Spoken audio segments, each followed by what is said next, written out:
22 अप्रैल 2025 पहलगाम। नाम पूछा गया और फिर गोलियां चला दी गई। पूरा देश गुस्से में था। जवाब मिला ऑपरेशन सिंदूर के रूप में। भारत ने पाकिस्तान और पीओके में मौजूद आतंकी ठिकानों पर एयर स्ट्राइक कर आतंकियों को साफ संदेश दिया था कि हर हमले की कीमत चुकानी पड़ेगी। लेकिन अब करीब 1 साल बाद जम्मू कश्मीर से फिर वैसी ही खबर सामने आई है। कुलगाम में आतंकियों ने फिर 2 मजदूरों से पहले नाम पूछा और फिर गोलियों से छलनी कर दिया। एक बार फिर वही तरीका, एक बार फिर बेगुनाह लोग निशाने पर और एक बार फिर देश के सामने वही सवाल, आखिर पाकिस्तान समर्थित आतंकवाद कब रुकेगा और क्या अब फिर किसी बड़े जवाब की तैयारी होगी। नमस्कार, आप देख रहे हैं भारत एक्सप्रेस। मैं हूं अमृता सिंह। 22 अप्रैल 2025 को जम्मू कश्मीर के पहलगाम में हुए आतंकी हमले ने पूरे देश को झकझोर दिया था। आतंकियों ने पर्यटकों को निशाना बनाया। इस हमले में कई महिलाओं का सुहाग उजाड़ दिया गया। पूरे देश में गुस्सा था और पाकिस्तान के खिलाफ कार्रवाई की मांग तेज हो गई थी। प्रधानमंत्री नरेंद्र मोदी ने भी साफ कहा था कि आतंकियों की बची कुची जमीन भी मिटा दी जाएगी। इसके ठीक 15 दिन बाद 7 मई 2025 की रात भारत ने अपना जवाब दिया। भारतीय सेना ने जॉइंट ऑपरेशन के तहत पाकिस्तान और पीओके में मौजूद 9 आतंकी ठिकानों पर एयर स्ट्राइक की। इस कार्रवाई को नाम दिया गया ऑपरेशन सिंदूर। भारत ने पाकिस्तान के भीतर करीब 100 किलोमीटर तक मौजूद आतंकी अड्डों को निशाना बनाया। जैश-ए-मोहम्मद और लश्कर-ए-तैयबा के ठिकानों को तबाह किया गया। भारत ने साफ कहा कि ये कार्रवाई सिर्फ आतंकवादी ठिकानों के खिलाफ थी। किसी पाकिस्तानी सैन्य ठिकानों और आम नागरिक को निशाना नहीं बनाया गया। उस समय लगा कि आतंकवादियों को करारा जवाब मिल चुका है, लेकिन अब फिर वही तस्वीर सामने आई है। 31 जुलाई 2026 को दक्षिण कश्मीर के कुलगाम जिले में आतंकियों ने ईंट भट्टे पर काम कर रहे छत्तीसगढ़ के 2 मजदूरों को निशाना बनाया।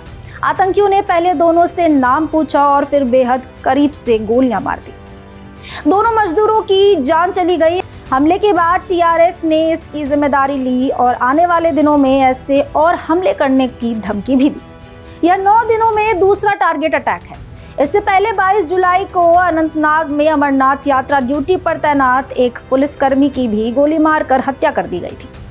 सबसे बड़ा सवाल यही है कि आखिर बार बार वही तरीका क्यों अपनाया जा रहा है। पहले पहलगाम, अब कुलगाम। पहले नाम पूछा गया, फिर गोलियां चलाई गई। क्या यह सिर्फ एक आतंकी हमला है या फिर भारत को खुली चुनौती देने की कोशिश? आखिर पाकिस्तान की धरती से संचालित आतंकी संगठन कब तक बेगुनाह लोगों का खून बहाते रहेंगे? कब तक मजदूर, पर्यटक और सुरक्षा बल आतंकियों के निशाने पर रहेंगे? हर बार शांति बहाल होने की उम्मीद बनती है और हर बार आतंकवाद उसे गोलियों से छलनी कर देते हैं। पहलगाम हमले के बाद भारत ने दुनिया को बता दिया था कि आतंकवाद के खिलाफ उसकी नीति 0 टॉलरेंस की है। ऑपरेशन सिंदूर के बाद भारत ने अमेरिका, ब्रिटेन, सऊदी अरब, संयुक्त अरब अमीरात और रूस को भी इस कार्रवाई की जानकारी दी थी। भारत ने साफ किया था कि उसका निशाना सिर्फ आतंकी ठिकाने हैं। लेकिन अब कुलगाम की घटना ने एक बार फिर वही सवाल खड़ा कर दिया है। क्यों आतंकियों ने फिर भारत की परीक्षा लेने की कोशिश की है? या फिर किसी बड़े जवाब की जरूरत महसूस होगी? फिलहाल सरकार या सेना की ओर से ऐसी किसी कार्रवाई को लेकर कोई बयान तो नहीं आया है, लेकिन कुलगाम की इस घटना ने पूरे देश के जख्म एक बार फिर से हरे कर दिए हैं। आज सवाल सिर्फ 2 मजदूरों की हत्या का नहीं है। सवाल ये है कि आखिर कब तक बेगुनाह लोगों को पहचान पूछकर मारा जाएगा? कब तक आतंकवाद इंसानियत की चुनौती देता रहेगा? और कब तक पाकिस्तान समर्थित आतंकी संगठन कश्मीर की शांति को बिगाड़ने की कोशिश करेंगे? पहलगाम के बाद भारत ने जवाब दिया था। अब कुलगाम के बाद देश की नजर इस बात पर है कि आतंक के खिलाफ अगला कदम क्या होगा। पहलगाम, ऑपरेशन सिंदूर और अब कुलगाम।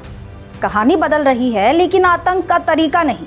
ऐसे में पूरा देश सिर्फ एक ही सवाल पूछ रहा है, क्या आतंक को फिर उसी भाषा में जवाब मिलेगा जिसे वह सबसे अच्छी तरह समझता है?